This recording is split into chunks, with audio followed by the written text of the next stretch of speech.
This is Bob. This is Bob's match history. If Bob's match history looks anything like yours, you've got a problem, and it isn't your aim or your game sense. It's inconsistency.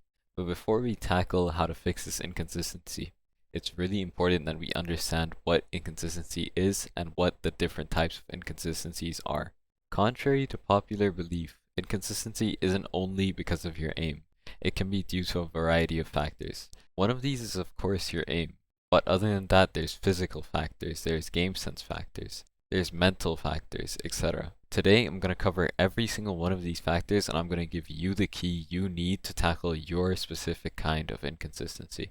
First up, we have the physical aspect. To start this off, it's really important to recognize how you're holding your mouse. It's really common that a lot of players, when they're in a high pressure situation, they start gripping their mouse too tightly, and this will cause your aim to be too shaky or too flicky, or just bad in general. To counter this, be aware of how you're holding your mouse and how tightly you're gripping it. Ensure that you practice keeping a loose but controlled grip. The less tension in your hand, the more fluid your tracking is. It keeps your aim at a healthy baseline throughout every round, whether you're in a high pressure situation or a low pressure one. That's what builds the baseline that you need to build consistency. Next up, decide if you are a wrist aimer or an arm aimer and stick to it. If your elbow is on the desk one day and hanging off the next, your pivot point and therefore your muscle memory is completely different day to day. Deciding if you're a wrist aimer or an arm aimer and sticking to it will build consistency because now you're sticking to one thing and you can improve on that one thing only. If you're rapidly switching between the two, one of them will naturally be better than the other, and when you switch to the one that's worse, you'll see your results dropping. Another really important point is the 20-20-20 rule. To maintain reaction speed and prevent eye fatigue, every 20 minutes, look at something 20 feet away for 20 seconds. This could just be glancing off to the side or to the end of your room for 20 seconds at least. This prevents eye fatigue, which in the long term is going to prevent you from missing key micro adjustments which you need to hit to get those kills. And the last component I have for physical is core and shoulder stability. High performance aiming requires a stable base. If you're slouching, your range of motion is physically restricted. Keep your shoulders back and your feet flat on the floor to ensure your arm has a full unrestricted path. I can say personally, when I play with one foot on my chair or something different like that, I can say my results drop drastically. Reminding myself to keep my feet grounded, for me personally, makes a big difference in my aim, and I'm sure it'll help you as well. Next up, we have the mental aspect. This is essentially the mindset you have going into the game and what lens you take to look at the game. If you're going into a game tilted, I can guarantee you that game has a much higher chance of ending up as a loss than a win. First of all, you should have a routine or something that you always do when you realize you're getting tilted. This could be something simple like getting up and doing some push-ups. Could be something that's like entirely placebo, like changing your crosshair, but if it works for you, it works for you. But I do want to mention, if you are doing something physical like doing push-ups, you should do it to a level that's not fatiguing to you, but more so just to get yourself pumped. You don't want to be going into the next round with your arms tired, for example. Do something to get your head back into the game. Whether or not it actually has an impact on you physically, it should get your mental back in the right space. And this routine should be unique to each player and something that you cater towards yourself. The next thing you should do to avoid getting tilted is not focus on the outcome. If you lose a game, but you feel like you played well or that you improved, that game should be taken as a win in your books. Focus on the quality of the plays you make, not their results. If you take a good fight and lose the 50-50, that's a win for consistency. If you take a bad fight and get a lucky kill, that's a loss for your long-term growth. Although ranked will reward you for making dumb plays sometimes, you want to ideally always be making the correct play, even if it means sometimes dying to a brain-dead neon. Next up, I have something I call the 3-round rule.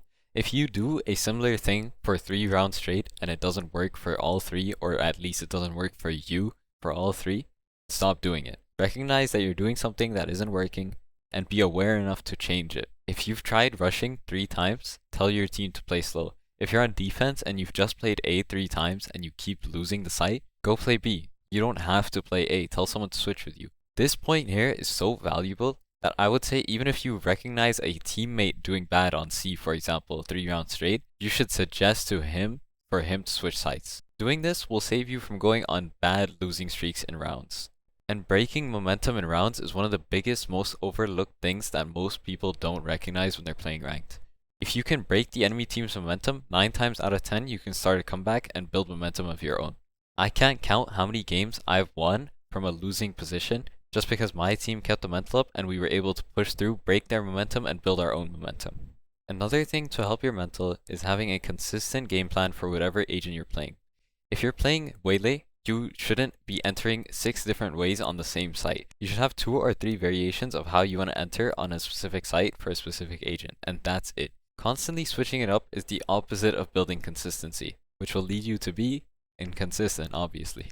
But also, if you are playing an agent like Cypher or a setup-oriented agent, or an agent that has util that can be utilized in many different ways in general, you should have a set 2 or 3 variations for each site, and that's it. The only nuance to this would be an agent like Killjoy, where the enemy team begins to adapt to your setup. In that case, you should be changing up your setup, or you could just be switching your site. One thing I don't see enough people talk about is your confidence. If you peek an angle expecting to hit the shot, you will 9 times out of 10 hit that shot. And if you don't get all down and tilted because you missed a shot. Call to your teammates, move on, go to the next round. You should never be lingering on mechanical mistakes during a game. What this means is, when you die, there should be a list of things you do in a sequence to keep yourself from getting tilted and to give your team what they need. The simplest one I could give you is, if you die, first, call who you've died to, give the information to your team. Next, think about how you've died and what the game sense issue was with your death. Maybe you positioned yourself badly, maybe you had utility which you could have used, etc. And then find out the solution, but don't linger on it for too long, and then look at the minimap and help your team wherever they need it. If you notice someone has key information that they haven't called to the team, you call it for them. Don't get tilted that someone isn't calming, especially if you have the ability to calm exactly what they're not calming. Having a set routine for when you die keeps you from getting tilted mid-game. The longer you can avoid being tilted and keep your confidence and mental up, the longer you can play consistently at a high level without seeing dips in your own performance. The third aspect for consistency is your aim. Consistent aim isn't about being fast, it's about being efficient. One key thing that a lot of players miss is your crosshair pathing. Most players only think about where their crosshair ends. Consistency comes from how it moves. As you move through a map, your crosshair should hug the edges of the walls at head height, occasionally going into the wall for when you're pre-aiming and swinging. This minimizes the distance you have to flick when an enemy appears. It's worth noting that your flicks will never be 100% accurate. It's humanly impossible. You want to more often than not put yourself in situations where you don't have to flick, where you're already ready for the enemy and your crosshair's ready with you. The most you should be flicking is a micro adjustment, which comes on to my next point, micro correction training. Spend time in the range, in death matches, and in this case, aim trainers as well, to fix your micro adjustments. They're so important, and they're what the outcome of 90% of fights depend on. If you make a micro adjustment faster than your opponent and land it correctly, more often than not, you're going to win the fight. To improve this, there's various tasks on aim labs and Kovacs, and you can also do it suboptimally in game as well. For aim labs and Kovacs, I just recommend seeing an aim guide. All aim guides I've seen personally always cover micro adjustments because of how key they are in aiming. You'll never see an aim guide that doesn't have them. But if you do want to stick to just practicing them in game, a good way I've seen is to go in the range, turn on medium bots, use jet knives to remove any inaccuracy, but don't move. And when the target spawns, first make an initial fast flick and then readjust towards the target. Ideally, you should be under flicking slightly and micro adjusting to the target. But if you over flick a little bit from time to time, it's okay. Ideal aim is under flicking, micro adjusting, clicking, and hitting their head. Another key aspect of mechanical consistency is your movement. I've gone over this in my mechanics guide, which I'll link in the description, but essentially, you want to have your movement good so that you can shoot well as well. If your movement's bad, you'll be inaccurate at the time of shooting. And what that means is, whether or not your aim was good, you're going to miss the shot. You want to build consistent movement and practice and master things like dead zoning and strafing and counter strafing. If you're messing up dead zones, you're going to be missing shots in game which have nothing to do with your aim. It's just because you weren't standing still at the time of your shot, so the shot went nowhere near your crosshair. Lastly, for mechanics, there's recoil. In Valorant, the first 2 to 3 bullets are laser accurate. After that, it's pretty RNG, could go anywhere. Consistency means forcing yourself to burst and strafe more often than you crouch and spray. But I will say, if you are a crouch sprayer, it's not all bad. If you play agents like Sova or Cypher, I understand if you want to crouch spray. But that means you have to build consistency in your spray. You can't have an extremely inconsistent spray. You should have a really consistent spray as well as really good spray transfers if you want to avoid using bursts and strafes. The most important tip for aim is warming up. I went over this in my how to never whiff again video, which I'll link in the description. But in a nutshell, if you're not warming up at least a little bit, don't be surprised when you start whiffing easy shots. Even good players will look really bad for their first 10 minutes after hopping on, which is why you want to get these 10 minutes out before the comp game. Get it out in a DM, get it out in the range. Don't get it out in the comp game, because then you're going to look like a bum. Lastly, for inconsistency, there's game sense. This is a component I'd say most people don't think about when they think of inconsistency, despite it having a large impact. Real quick, before we move on, I want to say I've started coaching. The links for that are available in the description. Other than that, I'm going to be streaming on my Twitch soon, so look out for that. Alright, let's get back to the video. To decrease your inconsistency caused by game sense, the first and most important tip is to look at your minimap. You would be surprised just how many people don't look at their minimap.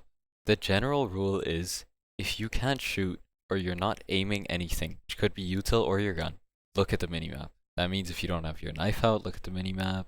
If you have smokes out, look at the minimap. If you've already aimed a lineup, look at the minimap. If you're planning to swing off contact, look at the minimap. And so many more situations. Most people genuinely just don't look at their minimap. By not looking at the minimap, you're just stopping yourself from getting free info. You can't rely on your team to call everything. There will be times they won't call things and you need to look and get the information yourself, and the minimap is meant for that. If you're not using it for that, you will see inconsistency.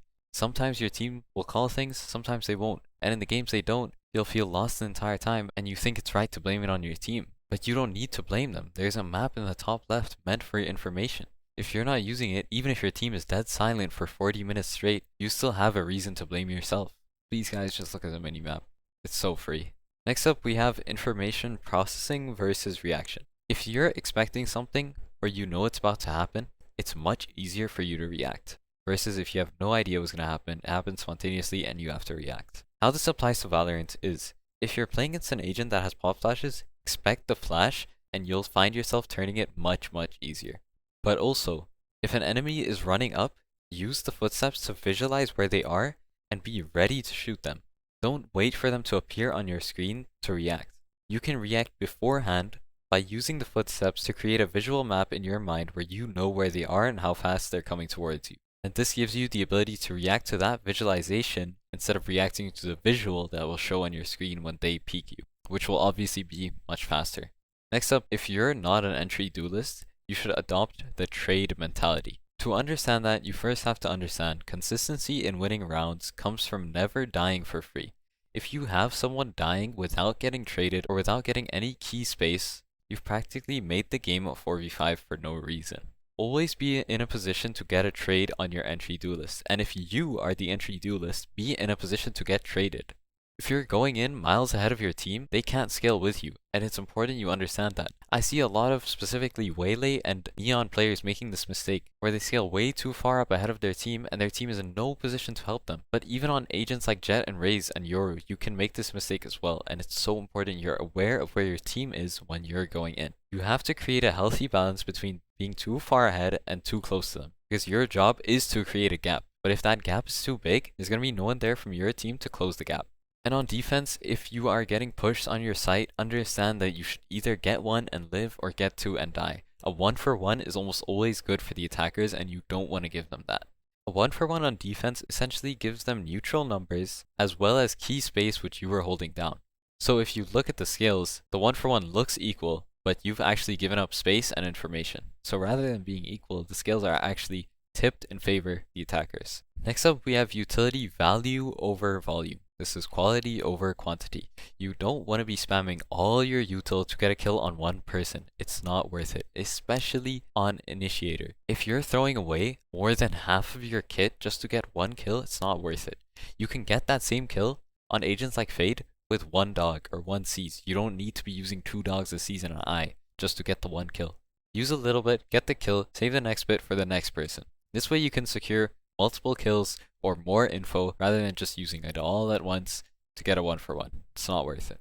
Lastly, bonus tip, consistency is also affected heavily by the vibes of the team. Sometimes going into a game a little bit energetic or enthusiastic will actually make a big difference for you and your team, and you'll be surprised just how many rounds you'll win just from having good vibes. So yeah, if you're not feeling it, I understand if you don't want to be super positive for no reason. But if you are in a decent mood, being a little bit energetic will always boost your own mood and the mood of your teammates. And why not? Even if you end up losing the game, it'll save you from getting tilted because your team was having fun.